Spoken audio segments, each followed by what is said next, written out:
मुख्यमंत्री रविवारी फलटण दौऱ्यावर माजी खासदार आणि विद्यमान आमदारांकडून दौऱ्याची जय्यत तयारी सुरू.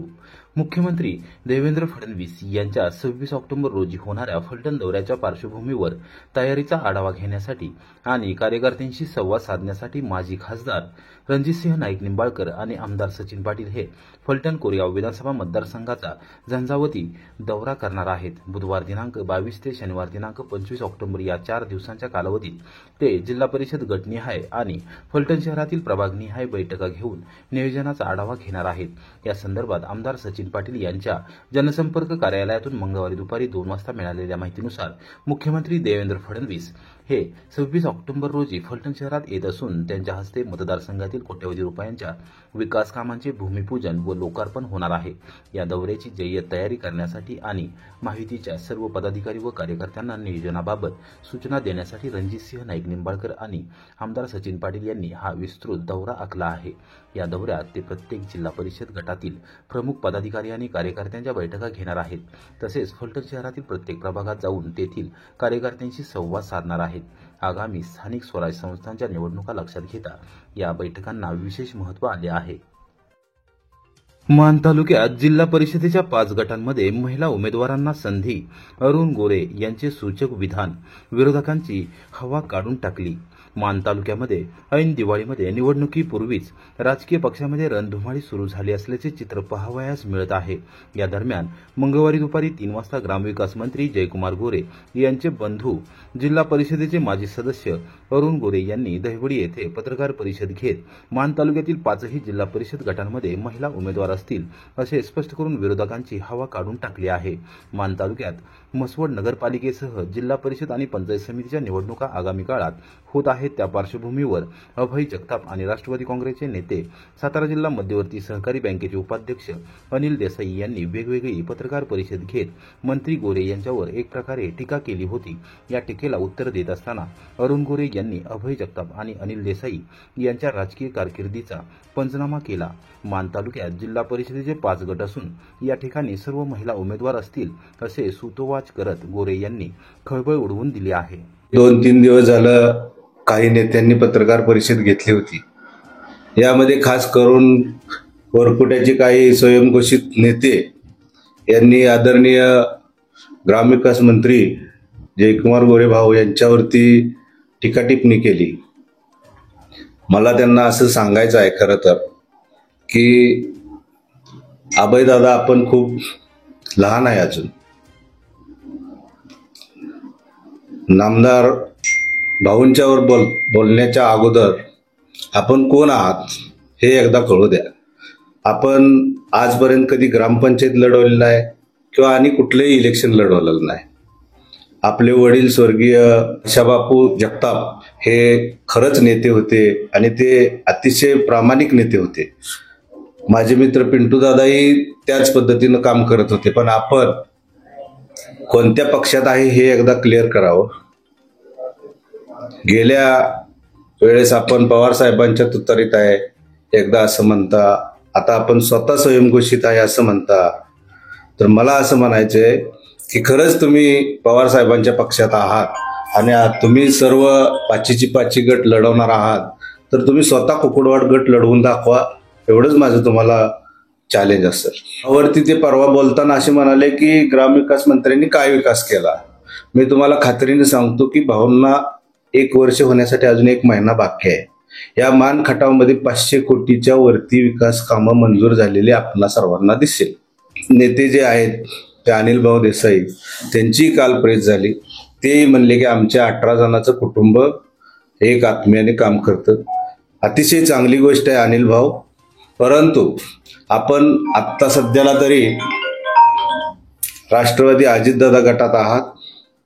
भविष्यातही जेडपी होस्तपर्यंत तरी आपण अजितदादा गटात राहावं. कारण त्याच्या अगोदर नगरपालिकेचे इलेक्शन आहे आणि आपले बंधू जर राष्ट्रवादीतनं उभं राहिले तर नक्की तुम्ही प्रामाणिक आहात हे क्लिअर होईल. कारण मला खात्री आहे की ते कुठल्या पक्षातून लढतील ते लवकरच आपणा सर्वांना समजेल. या तालुक्याचं पाहिलं तर तसं आदरणीय भाऊ हे आमचे सर्वांचं आदेश देतील त्या आदेशाने सर्व लोक आम्ही काम करतो. आमच्यामध्ये कोण स्वयंभू नेता आहे अशी काही परिस्थिती नाही. परवाच भाऊंनी मिटिंग घेऊन सांगितलं की ज्यांना काय बोलायचंय त्यांनी मला डायरेक्ट बोलायचं, मागं काय बोलायचं नाही. त्यामुळे भाऊ जो निर्णय घेतील तो निर्णय सर्वांना मान्य असेल. तुम्ही स्वतः इच्छुक आहे का तिथे? मी असं इच्छुक नाही. मी तुम्हाला एवढंच या निमित्ताने सांगेल की जिल्हा परिषदेमध्ये आपल्या मान तालुक्यातील 5 गट आहेत आणि 5ही गटामध्ये महिला दिसतील, एवढंच मी तुम्हाला या निमित्ताने सांगेल. दिवाळीच्या पहिल्या आंघोळी पाठोपाठ मंगळवारी कराडच्या प्रशासकीय इमारतीसमोर दिवाळी फराळ आंदोलन, नागरिकांचा उत्स्फूर्त प्रतिसाद. कापिल गावासह कराड दक्षिण विधानसभा मतदारसंघात झालेल्या बोगस मतदानाच्या विरोधात सामाजिक कार्यकर्ते गणेश पवार यांनी आंदोलनाच्या 13व्या दिवशी मंगळवारी सकाळी 11 वाजता दिवाळी फराळ आंदोलन करून प्रशासनाचा निषेध केला. या दिवाळी फराळ आंदोलनात सामाजिक कार्यकर्ते, विविध संघटनेचे पदाधिकारी, नागरिक सहभागी झाले होते. गणेश पवार यांच्या आंदोलनाची व त्यांनी केलेल्या मागण्यांची दखल अद्याप प्रशासनाने न घेतल्याने पवार यांनी आता वेगळ्या पद्धतीने आंदोलन सुरू केले आहे. दिवाळीच्या पहिल्या दिवशी प्रशासनाच्या दारात दिवाळीची पहिली आंघोळ केली, तर मंगळवारी दिवाळी फराळ आंदोलन केले. बुधवार दिनांक 22 ऑक्टोबर रोजी कराडच्या प्रशासकीय इमारतीच्या आवारात असलेल्या श्री मारुती मंदिरात दिवे लावून प्रशासकीय अधिकाऱ्यांना सद्बुद्धी द्यावी म्हणून प्रार्थना करत आंदोलन केले जाणार असल्याचे गणेश पवार यांनी सांगितले. कराड आणि मलकापूर शहरातील विविध विकास कामांसाठी 5 कोटी रुपयांचा निधी मंजूर. आमदार डॉक्टर अतुलबाबा भोसले यांच्या प्रयत्नांना यश. दिवाळीच्या शुभमुहूर्तावर भाजपचे जिल्हाध्यक्ष आमदार डॉक्टर अतुलबाबा भोसले यांनी महायुती सरकारच्या माध्यमातून कराड व मलकापूर शहरवासियांसाठी अनोखी विकास कामांची भेट दिली आहे. त्यांनी केलेल्या विशेष प्रयत्नांमुळे कराड व मलकापूरमधील विविध विकास कामांसाठी तब्बल 5 कोटींचा निधी मंजूर झाला आहे. कराड व मलकापूर शहराच्या सर्वांगीण विकासासाठी आमदार डॉक्टर अतुलबाबा भोसले सातत्याने प्रयत्नशील आहेत. त्यांनी या संदर्भात मंगळवारी सकाळी 11:30 वाजता माहिती दिली आहे. महायुती सरकारच्या माध्यमातून त्यांनी वेळोवेळी या दोन्ही शहरांमध्ये अनेक नाविन्यपूर्ण उपक्रम राबवण्यासाठी यापूर्वी देखील भरघोस निधी उपलब्ध करून दिला आहे. यात आता आणखी 5 कोटींच्या निधीची भर पडली आहे. आमदार डॉक्टर भोसले यांनी केलेल्या सातत्यपूर्ण पाठपुराव्यामुळे नागरिक स्थानिक स्वराज्य संस्थांच्या परिक्षेत्रात अधिसूचित विशिष्ट नागरी सेवा व सुविधा पुरवणे योजनेअंतर्गत हा निधी मंजूर झाला आहे. या निधीमुळे कराड व मलकापूर शहरातील अनेक काळांपासून प्रलंबित असलेली रस्ते व गटारांची कामे मार्गी लागणार असल्याने नागरिकांमध्ये आनंदाचे वातावरण आहे. कराड मलकापूर परिसराच्या विकासासाठी हे महत्त्वाचे पाऊल मानले जात असून या निधी मंजुरीबद्दल शहरवासियांकडून मुख्यमंत्री देवेंद्र फडणवीस, उपमुख्यमंत्री तथा नगरविकास मंत्री एकनाथ शिंदे, उपमुख्यमंत्री अजितदादा पवार आणि आमदार डॉक्टर अतुलबाबा भोसले यांच्यासह महायुती सरकारचे आभार मानले आहेत. शिवसागर जलाशयातील तापोळा विभागात बोटचालक आणि मदतनीसांना दिवाळीची भेट. राज्य सरकारकडून पुढील 5 महिन्याच्या पगारासाठी 20 लाखांची तरतूद.